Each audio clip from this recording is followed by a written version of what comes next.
Yitzhak Rabin, one of Israel's most prominent political and military figures, remains a complex symbol of both national defense and the pursuit of peace.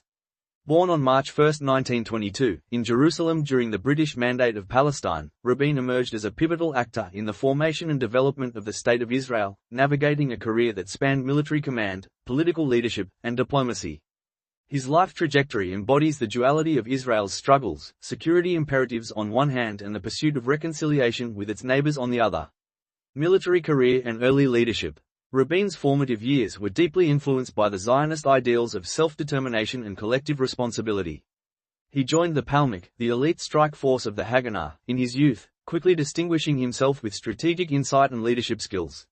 During the 1948 Arab-Israeli War, Rabin played a significant role in operations that secured critical territories for the nascent state, demonstrating both tactical acumen and a pragmatic approach to warfare. These early experiences cemented his reputation as a disciplined and reliable military leader, eventually leading him to serve as the Chief of the General Staff of the Israel Defense Forces, IDF, from 1964 to 1968. During his tenure as Chief of Staff, Rabin oversaw significant military operations, including those during the Six-Day War in 1967, which dramatically reshaped Israel's territorial boundaries. While celebrated for Israel's military success, these campaigns also underscored the persistent tension between achieving security and managing the political and humanitarian consequences of conflict, a tension that would define much of Rabin's later political career. Entry into politics and first term as Prime Minister. Rabin transitioned to politics in the late 1960s, initially serving as Israel's ambassador to the United States from 1968 to 1973. His diplomatic tenure allowed him to cultivate international relationships critical to Israel's security and political positioning. This period also provided him with insight into the global dimensions of the Arab-Israeli conflict, including the intricate interplay between U.S. support and regional dynamics. In 1974, following the resignation of Golda Meir in the wake of the Yom Kippur War, Rabin became Prime Minister of Israel for the first time. His initial term was marked by efforts to rebuild public trust in the government and military, address the socio-economic strains in Israeli society, and navigate the challenges of post-war diplomacy. Rabin's leadership during this period demonstrated a commitment to pragmatic governance, emphasizing security while cautiously engaging with international diplomatic initiatives.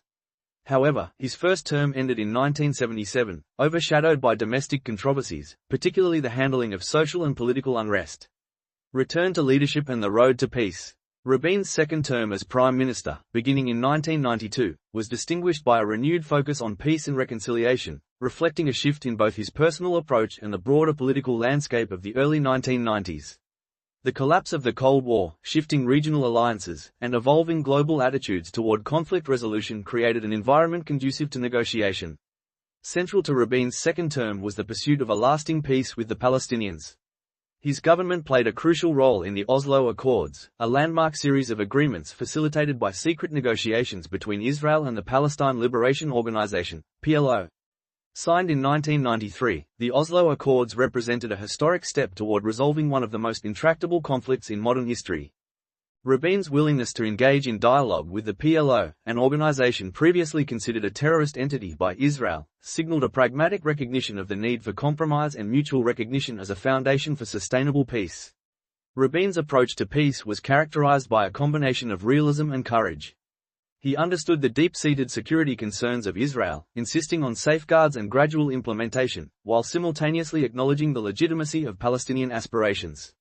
This balancing act required political skill, personal conviction, and a readiness to face significant domestic opposition, particularly from right-wing factions that opposed concessions to the Palestinians.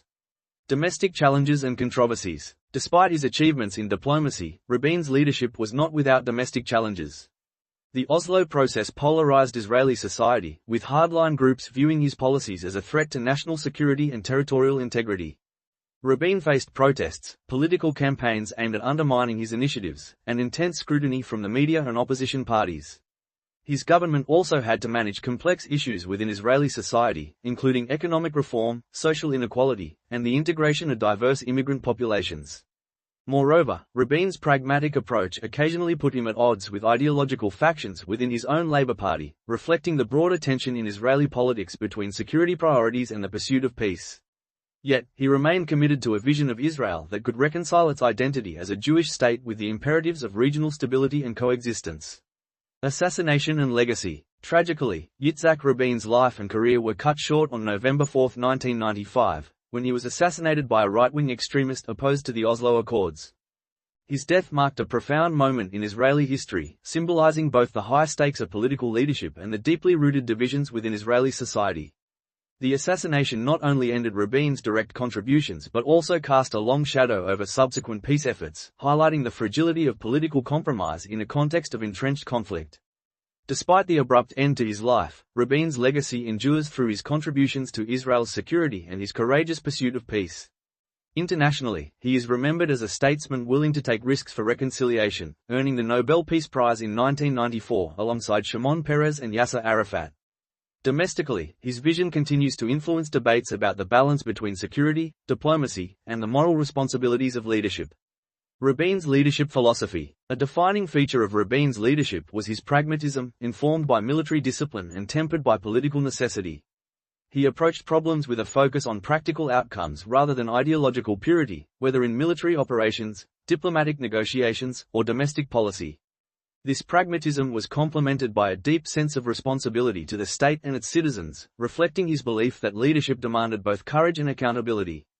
Rabin's commitment to dialogue, even with adversaries, demonstrated his belief in the transformative potential of negotiation and compromise. He recognized that security and peace were not mutually exclusive but could be pursued simultaneously through careful strategy and moral courage. This dual focus on realism and aspiration remains a model for leaders confronting complex political and social challenges. Conclusion. Yitzhak Rabin's life encapsulates the profound challenges and responsibilities of leadership in a region marked by conflict and historical tension.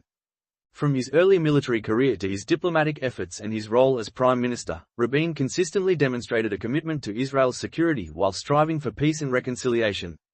His assassination was a tragic reminder of the perils of political division, yet his vision and achievements continue to resonate. Rabin's legacy is one of courage, pragmatism, and the enduring hope that even in a landscape defined by conflict, dialogue and compromise can pave the way toward a more secure and just future.